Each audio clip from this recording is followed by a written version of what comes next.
very important video from an investor perspective. 1031 exchanges. 1031 exchanges provide a huge value for the overall health of the economy, in my opinion.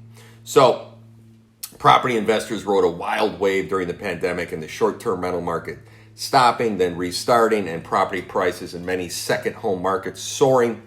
When President Joseph Biden took office earlier this year, many real estate investors were, they went on high alert for policy changes that could affect their assets. And one of the biggest concerns, my concern, has been that of the 1031 exchange. Once again, may be on the chopping block in this administration. So today, individual investors and limited partnerships control more than $7 trillion. That's $7 trillion in residential and commercial rental property.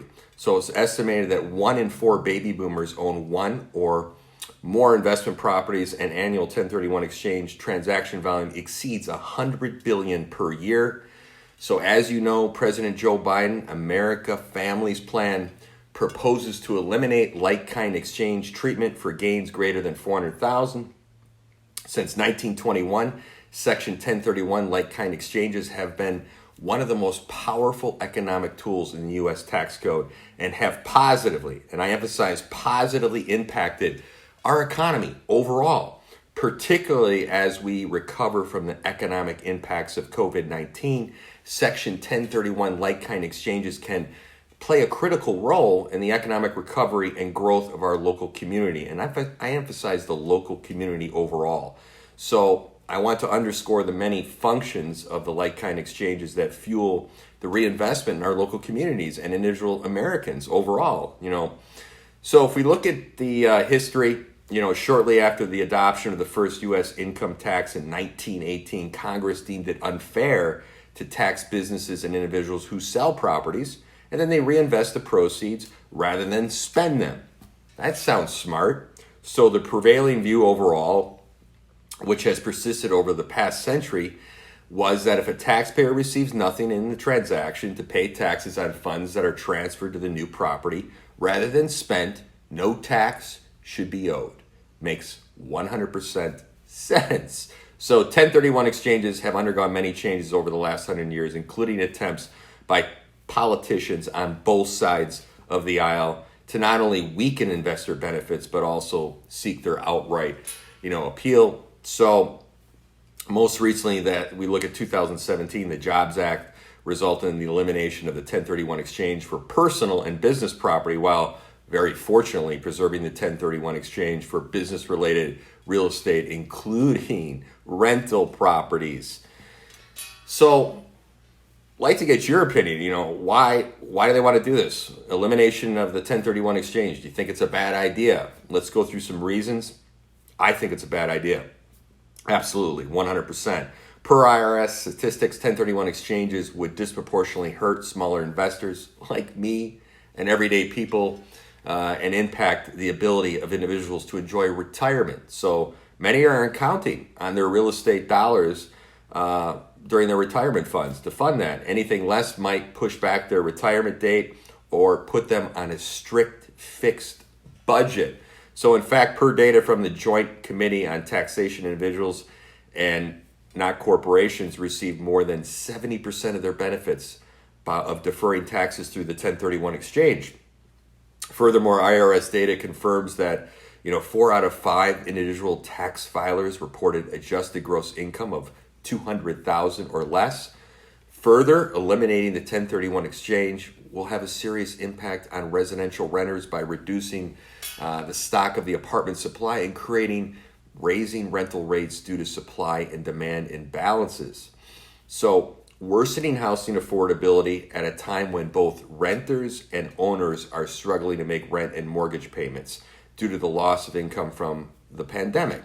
So those landlords have mortgages too. Apartment transactions account for nearly 1/3 of all 1031 exchanges. The loss of the 1031 exchange would greatly reduce incentives for developers to build more units due to the loss of profitability and reduce real estate capital investment and development, which would truly be detrimental to communities at a time when the U.S. is desperately in need of economic expansion. This pandemic has changed the game, but overall, 1031 helps the broader community. I can't emphasize that enough.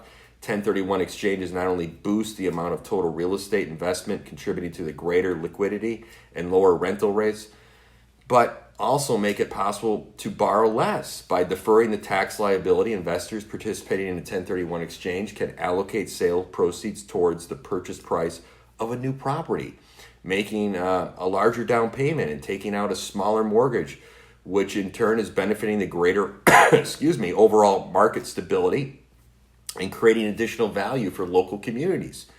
Remember the local communities. It helps the broader community. So, in my opinion, the repeal of the 1031 exchange would also negatively impact property values and would be felt most acutely in cities and regions where tax-motivated buyers are most active. So, state and federal governments could also face reduced revenues as there would be fewer sales transactions and less tax would be collected. So let's look at the lovely state of California, where I spend a lot of time. For example, a state with a capped property tax would experience a reduction in property taxes since fewer investors would sell and keep their older, lower property taxes in place. But the other side would say, hey, we'll just print more money. We got a surplus. So, resulting tax revenues are a drop in the bucket. A widely circulated study by Professor Ling calculated that under a best case scenario, the government would only collect about additional $41 billion in tax revenue. That sounds like a lot, but while not a small amount, it is microscopic percentage of the proposed $6 trillion in new spending, 0.833%. So, Section 1031 like-kind exchanges will accelerate our economic recovery from the pandemic by preventing real properties from languishing underutilized and underinvested, and by helping small and minority-owned businesses expand and grow. So, this economic tool also generates much-needed tax revenue for states and localities. Additionally, a significant number of 1031 exchanges involve improvements to low and modest income workforce housing. In addition to that, Section 1031 like-kind exchanges have proven to be an engine for job growth, absolutely 100%. So, new research by Ernst & Young estimates that like-kind exchanges support 586,000 jobs. 586,000 jobs wiped out, generating over $55 billion of annual added value, including $27.5 billion of labor income. These jobs include not only realtors, bankers, appraisers, but also electricians, carpenters, plumbers, contractors, masons, building material suppliers. So for many Americans, Section 1031 like-kind exchanges are a principal tool for retirement savings. Yes, and as the burden of a retirement planning and savings shift to individual investors, like-kind exchanges allow small business owners and the self-employed to deploy reinvested proceeds from like-kind exchanges into, manage passive interest in real estate that provides a critical source of long-term retirement income. Of course, they want to, get rid of the small business guy. So it's just so important. And finally, Section 1031 like-kind exchanges support the health of the U.S. commercial real estate and real estate markets and the preservation of family-owned farms, ranches, forest land. Also, like-kind exchanges increase the supply of affordable rental housing by filling gaps in housing supply not covered by other incentives.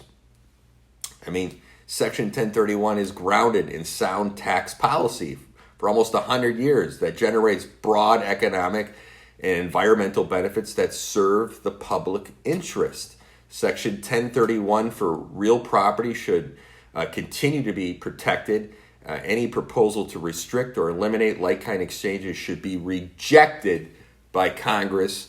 As our spending mounts and deficits continue to rise, real estate investors should expect more efforts by politicians, I emphasize on both sides of the aisle, to further compromise and eliminate, what real estate investors have long enjoyed.